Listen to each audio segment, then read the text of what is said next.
네, 오늘 함께해 주실 두 분입니다. 최진봉 성공회대 교수, 이종훈 시사평론가 나오셨습니다. 안녕하세요. 안녕하세요. 네, 고맙습니다. 자, 검찰이 가상화폐 거래소 빗썸과 전자지갑 서비스 업체죠. 카카오 계열사를 연 이틀 압수수색했습니다. 자, 이번 압수수색이 3번 만에 영장을 발부받은 건데요. 자, 애초에 금융정보분석원 FIU가 김남국 의원의 의심 거래 자료를 서울 남부지검에 넘겼고 남부지검이 압수수색 영장을 청구했습니다. 지난해 10월과 11월 두 번 다 영장이 기각됐었는데 이번에 3번 만에 영장을 발부받아서 압수수색이 진행이 되고 있습니다. 자, 김남국 의원은 일요일에 민주당을 전격 탈당했는데 탈당 하루 만에 검찰이 김 의원에 대해서 본격적인 강제 수사에 들어갔습니다. 이종훈 평론가님, 검찰의 행보 어떻게 보십니까? 네, 좀 때늦은 속도전이다. 네. 이렇게 지금 이야기를 해야 할 것 같아요. 그러니까 사실은 금융정보분석원에서 이 좀 의심거래 관련해서 자료 제공한 것이 지난해였고, 네. 그리고 지난해 가을에 어찌됐건 10월, 11월 달에 뭐 압수수색 영장 청구했는데 기각이 이제 됐잖아요. 예. 그럼 그 이후에라도 곧바로 다시 또 이 재압수수색 영장 청구해서 압수수색을 이제 들어가야 되는 그런 상황이었는데 결과적으로 보면 이제 몇 달 노른 셈 아닙니까, 그죠? 네. 물론 이제 그 검수완박 입법이라든가 이런 것 때문에 검찰의 이 금융 관련한 그런 수사 역량이 많이 이제 좀 떨어진 건 이해는 하는데 예. 그럼에도 불구하고 그동안 뭐 하다가 이제 와서 갑자기 이렇게 속도를 내느냐 하는 예. 이제 그런 부분이고요. 그러다 보니 이게 사실은 좀 야당으로부터 공격받을 빌미를 또 제공하고 있는 것도 사실이다. 네. 그러니까 뭐 결국 이제 이 정치적으로 좀 대응하고 있는 거 아니냐. 그러니까 그 동안에 이제 쟁점이 안 될 때는 가만히 있다가 또는 일부러 좀 묵혀놨다가 이게 이제 정치적으로 필요한 시점이 되니까 이거를 뭐 수사를 본격화하고 좀 터트리고 네. 이런 식으로 대응하는 거 아니냐라고 하는 이제 그런 이제 의혹 제기로 좀 연결이 되고 있는데 네. 그 빈미를 검찰이 좀 제공한 측면은 분명히 있다 이렇게 네. 생각합니다. 애초에 이제 가상자산 전문가라는 분들이 분석 중인 데이터 자료 이 이외에도 검찰이 압수수색에 들어가면서 추가적인 자료 확보를 할 가능성도 높아 보입니다. 최 교수님, 어떤 얘기들이 나오고 있습니까? 그러니까 일단 자료 압수수색을 들어가서 자료 확보에 나섰는데 네. 근데 뭐 압수수색을 했으니까 일단 강제 수사가 들어간 거니까요. 예. 관련된 예컨대 지갑 카카오 지갑이라고 그러나요? 네. 이게 결의하는 상태에서 남아 있는 계좌가 얼마가 있고 몇 개가 있고 이런 부분들을 보여주는 지갑도 볼 수 있게 됐고 네네. 업비트 계좌 같은 경우도 이제 보게 되는 거니까 거기서 아마 자료를 찾을 수 있을 것 같아요. 다만 예. 그래도 좀 한계는 있어요. 이게 왜냐하면 외국에 서버를 둔 곳 같은 경우 완전히 모든 것을 다 받을 수 있는 상황이 아닌 것 같고요. 또 기록이 남지 않은 상태에서 또 코인들이 거래되는 거래들도 있다고 하더라고요. 저는 잘 모릅니다만. 그래서 네. 그런 부분들 같은 경우에 다 밝혀낼 수 있을지는 좀 의문이다. 그래서 가능한 한 뭐 기록에 남고 FIU의 기록에 모두 다 남아 있는 내용들 같은 경우는 찾아낼 수 있을 것 같고요. 네. 그런 부분들이 최근에 이제 여러 가지 의혹들이 또 다른 의혹들과 함께 나오고 있으니까 그런 부분들을 전부 다 통합적으로 보지 않겠어요. 그래서 그런 부분이 압수수색이 들어갔다는 말은 강제 수사가 시작됐다는 것이니까 그 과정을 통해서 일정 부분 그동안 나오지 않았던 정보들도 찾아낼 가능성은 있다 이렇게 볼 수 있을 것 같습니다. 예. 자, 검찰이 김남국 의원 코인 관련 압수수색에 나서면서 과연 영장에 어떤 혐의를 적용했는지 궁금한데요. 3가지 혐의 정도가 적시돼 있다고요? 예, 그렇습니다. 그러니까 압수수색 영장이 기동된 거는 정치자금법 위반 혐의, 그리고 조세포탈 혐의, 범죄수익 은닉 혐의 요 정도가 들어 있습니다, 지금. 그러니까 뭐 정치자금법 위반 혐의라고 하면 아마도 이제 뭐 무상으로 받은 문제라든지 예. 이런 문제가 아마 들어간 것 같고요. 조세포탈은 세금을 제대로 내느냐 그러면 이익에 대해서 이런 예. 부분이 아마 돼 있는 것 같고요. 그러고 나서 이제 범죄수익 은닉이나 입법 로비 관련된 부분도 이제 들여다보고 있는 것 같아요. 그래서 이런 부분들이 물론 뭐 영장엔 이런 이유로 압수수색을 하게 해달라고 요청한 거니까 이게 다 적용될지는 모르겠습니다. 일단 네네. 수사를 진행하면서 어떤 방향으로 갈지는 기소하는 과정에서도 내용이 바뀔 수도 있거든요. 예. 일단 압수수색을 청구하는 과정에서는 요 3가지 안이 들어갔다고 보여지고요. 아마 최근까지 나온 김남국 의원 관련된 코인 거래 관련된 의혹들 언론에서 보도한 그 내용들을 기초로 해서 이런 범죄 행위들을 적시한 것 같아요. 그래서 아마 검찰도 일단 뭐 압수수색을 해서 어떤 자료가 나오는지 봐야 될 것이고요. 네. 그게 법에 저촉되는지를 분석해야 되니까 그 이후에 다시 기소 단계로 만약 가게 되면 그 단계에서는 조금 바뀔 수도 있지 않을까 이런 생각이 듭니다. 네. 자, 김 의원이 2021년이었죠. 12월 게임산업진흥법 개정안 발의에 참여한 것을 놓고 자, 일각에선 이해충돌, 그래서 로비 의혹이 제기되고 있습니다. 검찰이 일단 뇌물 혐의는 영장에 넣진 않았는데 추후에 이 뇌물 혐의도 추가될 가능성이 있다고 보십니까? 그렇죠. 네. 그러니까 이제 뭐 언론 보도로 봐서는 상당히 그런 의혹이 좀 있는 것으로 네. 그렇게 보이긴 해요. 예. 그런데 뭐 이제 혐의가 확정된 상태는 아니기 때문에 뭐라고 좀 이야기를 할 수는 없습니다만 이번에 어찌됐건 압수수색 과정에서 그런 부분들이 다 확인이 될 것 같아요. 네. 예를 들어서 뭐 이제 거래가 이루어지는 과정에서 그 게임사 라든가 또는 작전 세력으로부터 뭐 정보를 받아서 이렇게 일종의 내부 거래 비슷하게 한 것이 나오는지 안 나오는지 그런 여부들을 네. 다 이제 확인을 할 것 같고, 그러니까 만약에 로비를 했다라고 그러면 뭐 이제 에어드롭 얘기도 있습니다만 그렇게 무상으로 뭐 이렇게 그 화폐를 거의 뭐 현금이나 다름없는 거죠. 이런 걸 그냥 제공했을 가능성도 있고, 예. 또는 이제 정보를 제공했을 수도 있죠. 돈 벌 수 있는 이제 기회를 만들어 주는 방식으로 해서 로비를 했을 수도 있는 겁니다. 예. 또 이번에 이제 정치자금법 위반 부분 이제 언급된 내용을 보게 되면 이제 초기에 이제 그 과연 자금 형성 관련해서도 이게 약간 좀 의혹이 있긴 해요. 네. 이게 이제 정말로 개인이 제대로 좀 형성한 자산인 건지 아니면 누군가로부터 불법으로 받은 자금을 기반으로 해서 가상화폐 투자를 한 건지 이것도 사실은 이제 그 여부에 따라서는 뇌물죄 적용이 될 수도 있는 사안입니다. 그래서 아직은 지금 조금 더 지켜보긴 해야 되는 이제 그런 그 상황이다 이렇게 생각을 합니다. 네, 알겠습니다. 자, 검찰 수사가 속도를 내고 있는 가운데 민주당 이재명 대표의 지시로 김 의원을 국회 윤리위에 제소하기로 했습니다. 하지만 이미 당 소속 의원 다수가 윤리특위 제소를 주장한 상황에서 뒤늦은 뒷북 대응이다, 늑장 대응이다 이런 비판 나오고 있는데 어떻게 보십니까? 뭐 좀 늦은 감이 없잖아 있죠. 네. 그러니까 이 신속하게 좀 대응을 좀 더 했더라면 아마 뭐 지금 최근에 정당 지지율이 좀 하락하고 있는 그런 현상도 좀 막을 수 있지 않았을까. 네.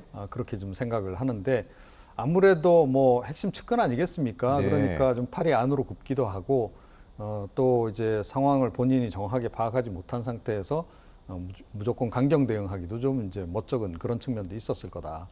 그렇게 생각을 합니다. 이제 그럼에도 불구하고 일단은 이제 뭐 탈당을 좀 한 상태고 그런 상태에서 지금 뭐 여전히 지금 당내 일각에서 의원직 사퇴론까지 이제 나오기 때문에 예. 그것에 대해서 좀 대응을 할 필요는 좀 있었을 것이다. 그리고 야당이 이제 먼저 이런 부분에서 행동에 나서기 전에 먼저 행동에 나서는 편, 그러니까 다시 말해서 매를 먼저 맞는 편이 예.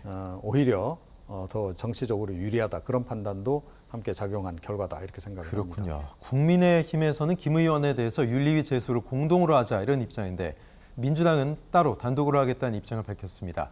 최 교수님, 왜 단독으로 하겠다는 입장일까요? 제가 볼 때는 지금 국민들이 이 문제에 상당히 심각하게 보고 있잖아요. 네. 또 민주당이 어떻게 대응하나도 상당히 관심 갖고 보고 계실 예. 겁니다.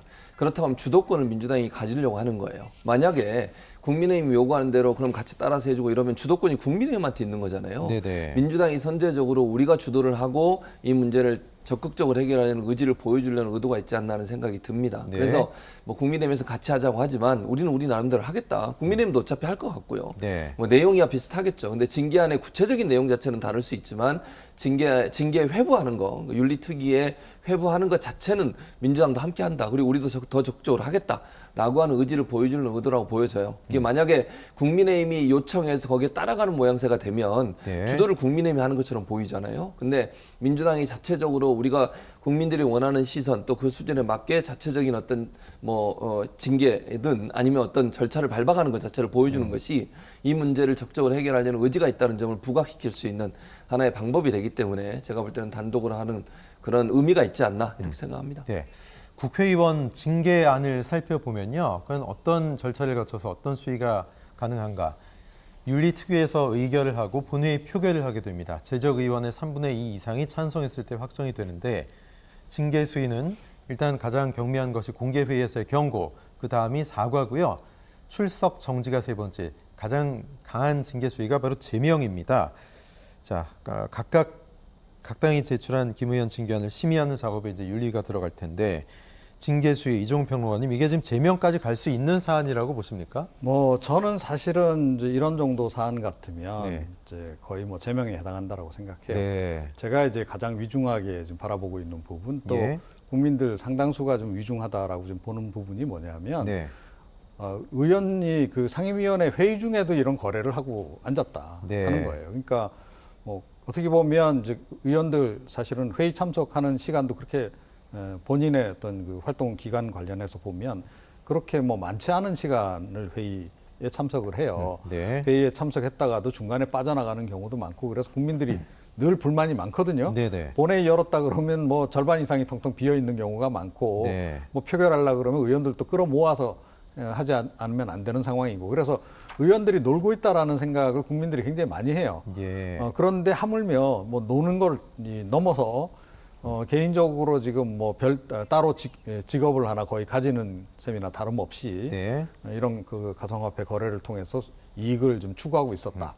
이걸 국민들이 어떻게 납득을 하겠습니까? 그러니까 이거는 국회의원으로서 기본 자질이 안 돼 있다라고 이제 국민들이 이제 상당히 지금 그렇게 보고 있는 거고요. 네. 저도 사실은 그렇게 보고 있습니다. 예. 그래서 이게 이제 정말로 뭐 제명까지 갈지는 모르겠어요. 그 동안에 뭐 윤리특위의 결정 내용을 보게 되면 늘 솜방망이 처벌 논란이 있었잖아요. 네네. 그래서 무용론도 꽤 많이 제기가 됐던 바고 그래서 결국은 이제 의원들끼리 서로 봐주기 차원에서 나중에 결국 중징계 이런 건 못하고 그냥 넘어가는 네. 그런 경우가 굉장히 이제 많았습니다. 네.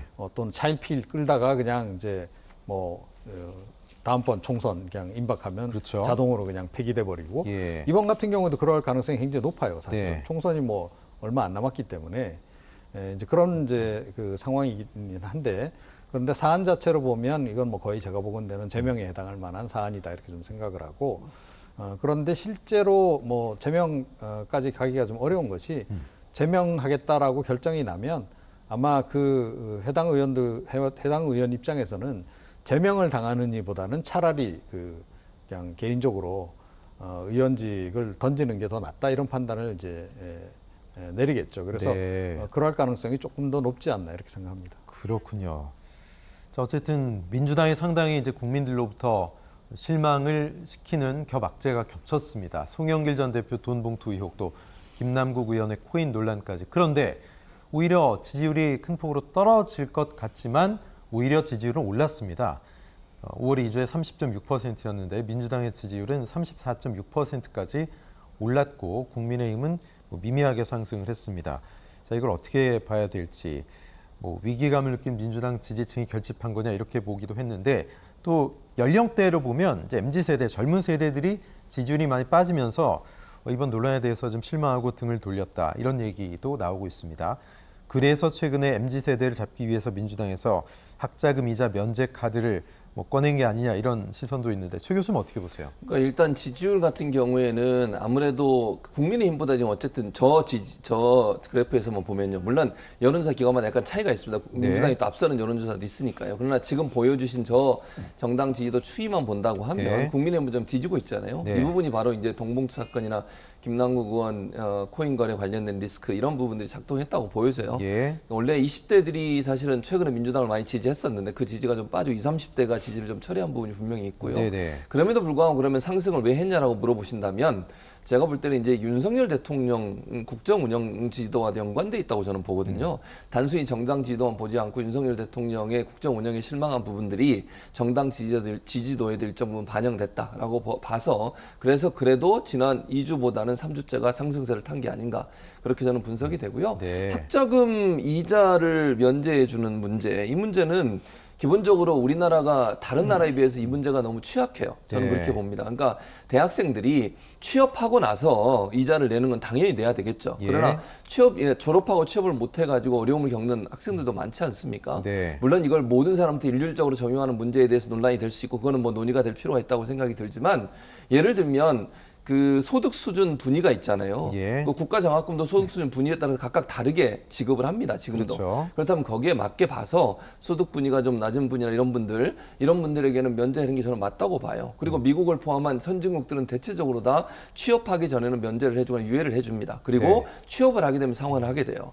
그건 저는 이게 물론 시기적으로 보면 왜 이때냐 이렇게 얘기할 수는 있지만 네. 그거보다는 그냥 이 사안을 그 사안과 연관시키지 말고 요즘 최근에 취업이 어려워서 대학 졸업하고 나서도 정말 어렵게 살아가는 대학생들 많습니다. 예. 그리고 대출, 저거 학자금 대출 받은 거 이거 갚느라고 너무너무 힘들어하고요. 네. 이자는 계속 불어나고 이런 상황이기 때문에 저는 이 문제는 이게 뭐 김남국 의원 문제나 이것과 연관시키지 말고 하나의 어떤 사안으로서 정말 현재 젊은 세대들이 어떤 고통을 받고 있는지 아까 말씀드린 것처럼 소득 분위에 따라서 일정 부분 차별을 두더라도 취업 전 이자 면제 또는 뭐 상한 유예 이런 부분들은 좀 적용하는 게 필요하다고 생각합니다. 예, 알겠습니다. 자, 그런 가운데 민주당이 오는 20일 토요일에 장외 투쟁에 나섭니다. 일본의 방사성 오염수 해양 투기 저직 전국 행동의 날 집회를 예고하고 있는데요. 자, 장외 투쟁이 과연 이 시점에서 도움이 될지 모르겠습니다. 이종 평론가님. 뭐 일단 이제 노력은 해보는 거죠. 네네. 이것도 결국은 이제 시선 돌리기 아니겠습니까? 네. 그러니까 너무 이제 김남국 의원 건이라든가 또 송영길 의원 건이라든가 예. 뭐 이런 이제 관련해서 워낙 이제 민주당의 최근에 이제 악재가 많이 불거진 상태이기 때문에 네네. 이제 그럼에도 불구하고 우리 당은 이 문제 빨리빨리 정리하고 그러니까 탈당으로 이제 정리를 하는 거 아니겠어요? 네네. 정리하고 우리는 민생에 주력한다. 이제 그런 이제 이미지를 이제 부각시키려고 하는 그런 노력의 하나다. 이제 이렇게 좀 생각을 하고요. 그리고 뭐 이게 시기적으로도 사실은 지금 아니면 예. 이걸 이슈화하게 할 지금 시간도 별로 없어요. 그러니까 일본이 지금 조만간 이제 이 방류할 예정인 것으로 지금 전해지고 있지 않습니까? 네. 뭐 이르면 6월 달에 할 거다. 이런 얘기도 좀 나오고 있기 예. 때문에 만약에 이걸 가지고 뭐 일본 정부를 성토한다거나 할 거면 지금 아니면 지금 사실은 기회가 없는 거죠.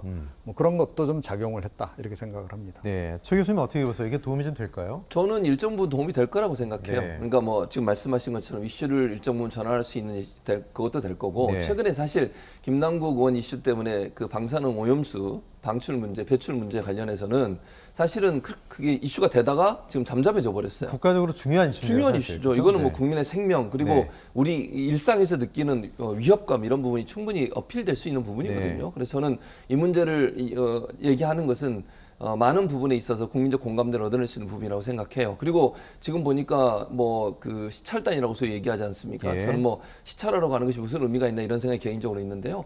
1박 2일 동안 가서 뭘 보고 오고 거기서 치료도 채취하지 않는데 네. 과연 이게 제대로 검증이 될 거냐 하는 부분에서도 논쟁이 많은데 그 부분을 부각시켜서 그걸 막으려고 하는 시도를 하는 것은 국민적 공감대를 충분히 형성해낼 수 있을 거라고 봅니다. 네. 그래서 이건 뭐 김남국 의원 관련된 코인 문제는 그 나름대로 또 해결을 해야 되는 것이고요.